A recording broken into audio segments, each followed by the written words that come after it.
What's up? Hey, brothers and sisters. The mud flood was predicted in the Bible. You thought it wasn't? Welcome to my channel, Bartok888.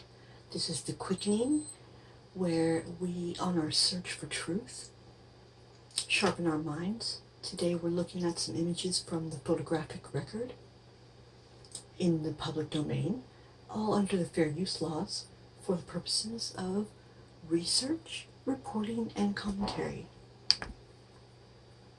The great book of Isaiah, chapter 5, verse 24, tells us that God will deal with them and burn them. They will disappear like straw on fire, for they have thrown away the laws of the Holy One of Israel. That is why the anger of the Lord is hot against his people. That is why he has reached out his hand to smash them. The hills will tremble, and the rotting bodies will be thrown as refuse in the street. Nehemiah 2, verse 3, I replied, Sir, why shouldn't I be sad? For the city is in ruins, and the gates have been burned down. Isaiah 6:11, then I said, Lord, how long will it be before they are ready to listen? And he replied, not until their cities are destroyed without a person left, and the whole country is an utter wasteland, and all the land lies deserted. Isaiah 13:19, and so Babylon, the most glorious of kingdoms, the flower of the Chaldean culture, will be utterly destroyed, as Sodom and Gomorrah were when God sent fire from heaven. Babylon will never rise again. The houses will be haunted by howling creatures. Hyenas and jackals will den within the palaces. Babylon's days are numbered. Her time of doom will soon be here. Amos 1, 7 and 10. So I shall set fire to the walls of Gaza, and all her forts shall be destroyed. So I will set fire to the walls of Tyre, and burn down all his forts and palaces. Isaiah 14:17. Can this be the one, they're talking about Satan, who shook the earth and the kingdoms of the world? Can this be the one who destroyed the world and made it into a shambles and demolished its greatest cities and had no mercy on his prisoners? The kings of the nations lie in their stately glory in their graves. Isaiah 14:23, I will make Babylon into a desolate land of porcupines, full of swamps and marshes. I will sweep the land with the broom of destruction, says the Lord of the armies of heaven. He has taken an oath to do it, for this is his purpose and his plan. Isaiah 15:1, here is God's message to Moab. In one night your cities of Ar and Kir will be destroyed. Isaiah 17:1, look, Damascus is gone. It is no longer a city. It has become a heap of ruins. Isaiah 17:9, their largest cities will be as deserted as the distant wooded hills and mountaintops, and become like the abandoned cities of the Amorites. Isaiah 24:16, but my heart is heavy with grief, for evil still prevails and treachery is everywhere. Terror and captivity of hell are still your lot, O men of the world. When you flee in terror, you will fall into a pit. And if you escape from the pit, you will step into a trap. For destruction falls from the heavens upon you. The world is shaken beneath you. The earth has broken down in utter collapse. Everything is lost, abandoned, and confused. Isaiah 25, verse 2. You turn mighty cities into heaps of ruins. The strongest forts are turned to rubble. Beautiful palaces in distant lands disappear and never will be rebuilt. Therefore, strong nations will shake with fear before you. Ruthless nations will obey and glorify your name. Isaiah 26:5. He humbles the proud and brings the haughty city to the dust. Its walls come crashing down. He presents it to the poor and needy for their use. but the Lord will lay low his pride. Isaiah 25:12. Together with the skill of his hands and the high fortifications of his walls, he will bring down, lay low, and cast to the ground, even to the dust. Amos 5:8. Seek him who created the 7 stars and the constellation Orion, who turns darkness into morning and day into night, who calls forth the water from the ocean and pours it out as rain upon the land. The Lord Jehovah is his name. With blinding speed and violence, he brings destruction on the strong, breaking all defenses. Amos 5:10. How you hate honest judges. How you despise people who tell the truth. You trample the poor and steal his smallest crumb by all your taxes and fines and usury. Therefore, you will never live in the beautiful stone houses you are building, nor drink the wine from the lush vineyards you are planting. Isaiah 27:9. And why did God do it? It was to purge away her sins, to rid her of all her idol altars and all her idols. They will never be worshipped again. Her walled cities will be silent and empty, houses abandoned, streets grown up with grass. Amos 4:11. I destroyed some of your cities, as I did Sodom and Gomorrah.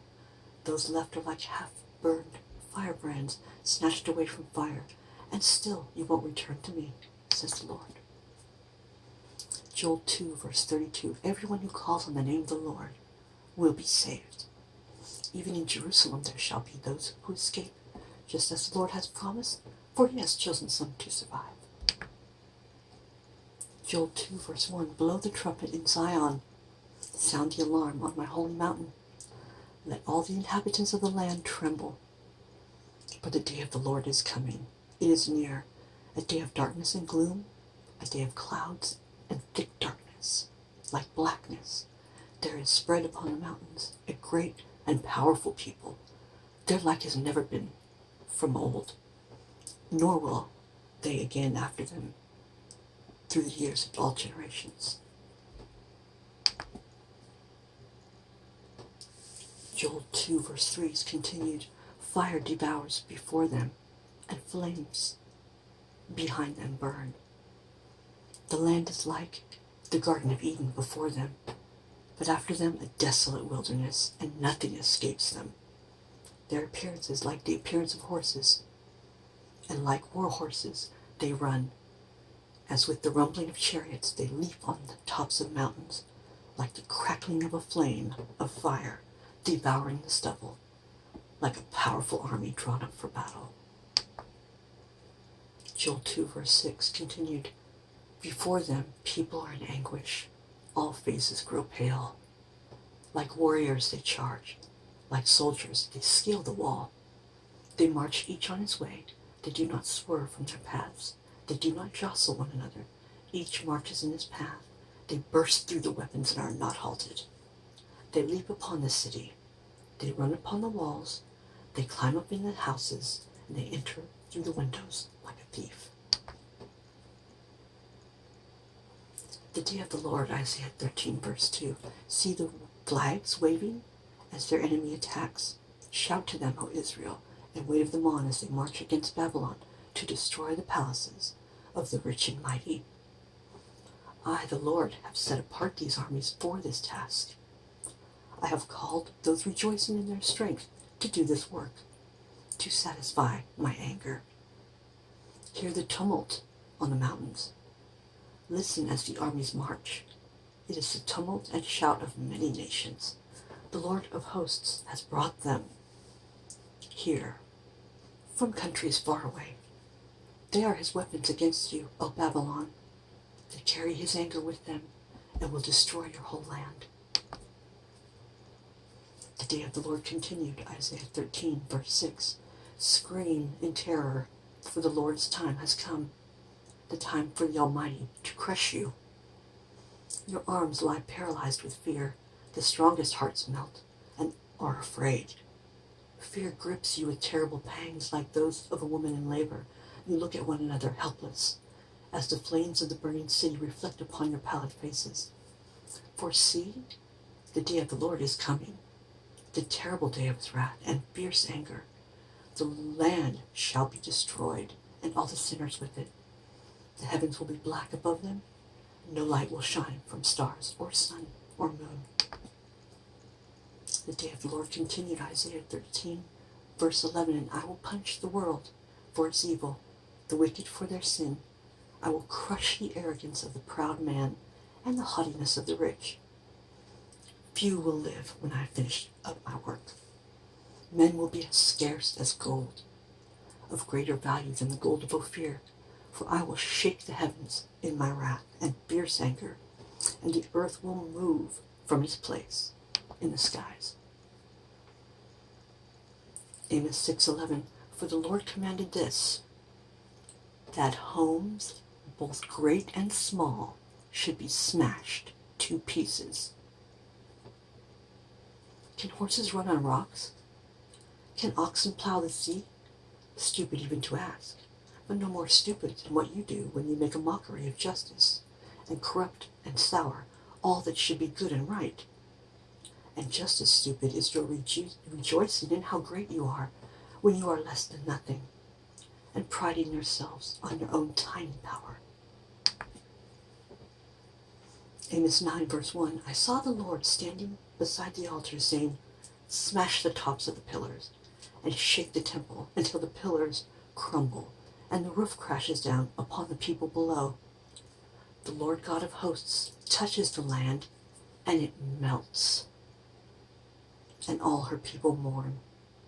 It, the land, rises like the river Nile in Egypt, and then sinks again. Amos 9, verse 4, and they shall rebuild the ruined cities and inhabit them. Joel 2, verse 32, everyone who calls on the name of the Lord will be saved. Even in Jerusalem there shall be those who escape, just as the Lord has promised, for he has chosen some to survive. Micah 1, verse 3, look, he is coming. He leaves his throne in heaven and comes to earth, walking on the mountaintops. They melt beneath his feet and flow into valleys like wax in fire, like water pouring down a hill.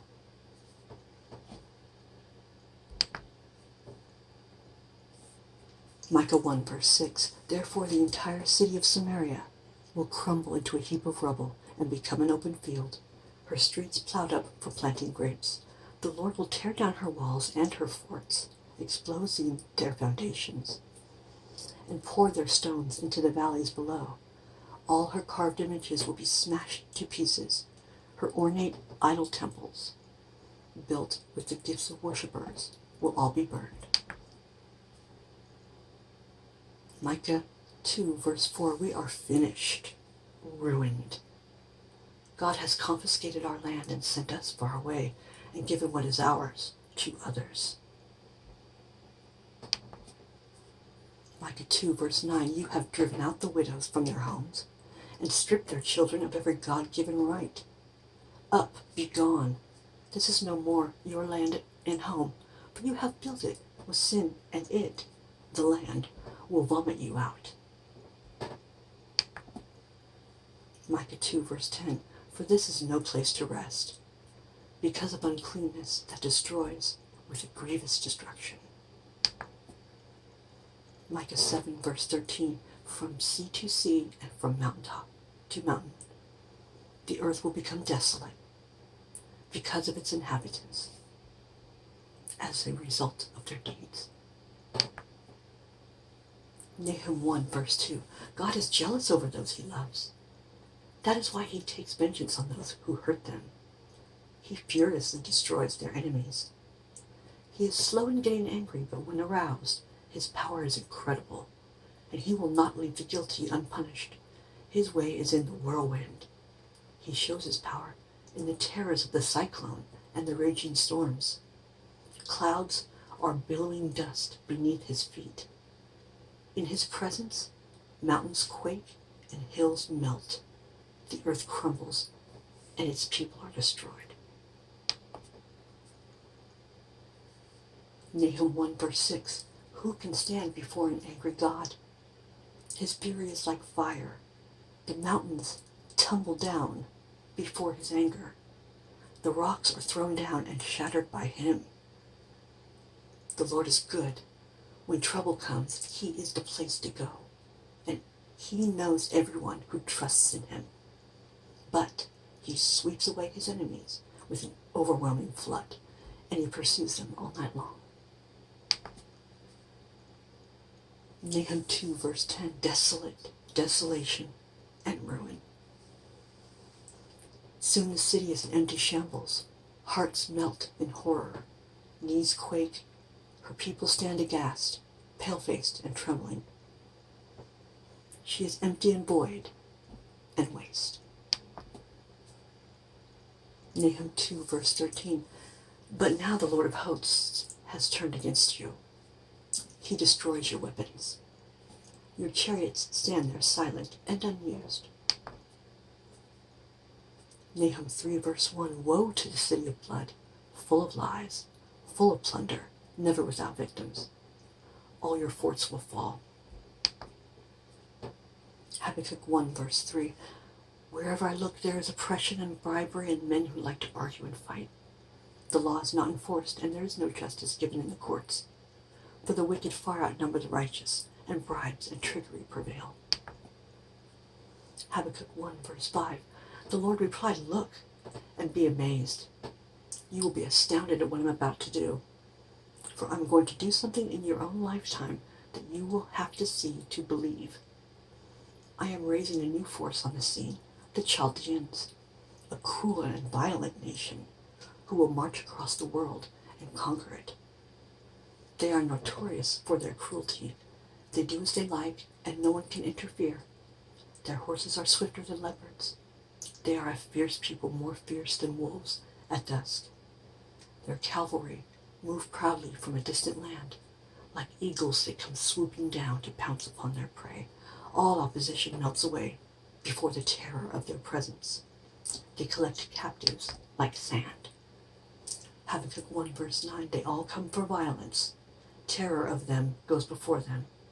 They laugh at every fortress, for they heap up earth and take it. Then they sweep by like the wind and go on, but their guilt is deep, for they claim their power is from their gods.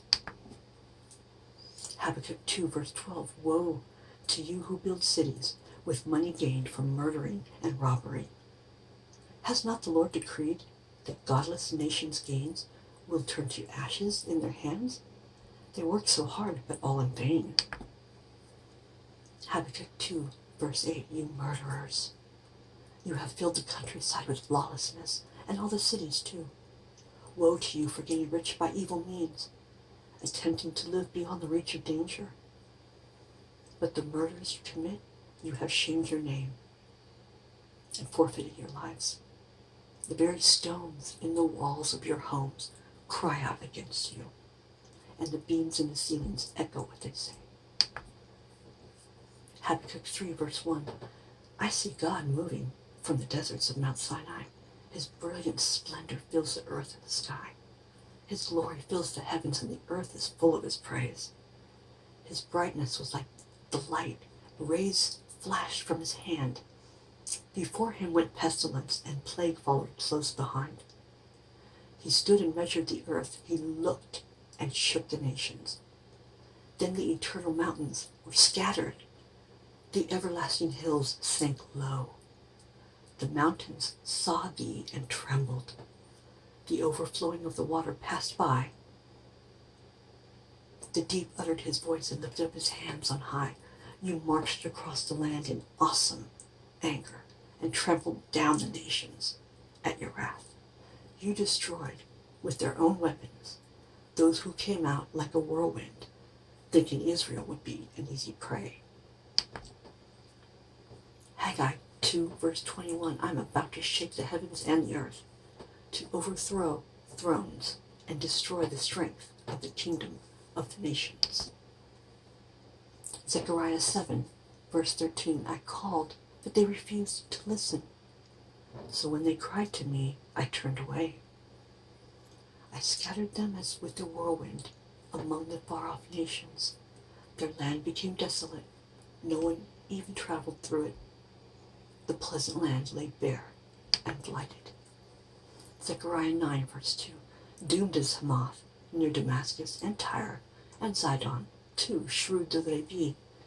Though Tyre has armed herself to the hilt, and become so rich that silver is like dirt to her, and fine gold like dust in the streets, yet the Lord will dispossess her, and hurl her fortifications into the sea, and she shall be set on fire and burned to the ground. Isaiah 24, verse 21, on that day the Lord will punish the fallen angels in the heavens and the proud rulers of the nations on earth. They will be rounded up like criminals and imprisoned in a dungeon until they are tried and condemned. Then the Lord of heaven's armies will mount his throne in Zion and rule gloriously in Jerusalem in the sight of all the elders of his people. Such glory there will be that all the brightness of the sun and moon will seem to fade away. Amos 3, verse 6. Is a trumpet blown in the city, and the people are not afraid? Does evil befall a city unless the Lord has done it? Surely the Lord God does nothing without revealing his secret to his servants, the prophets.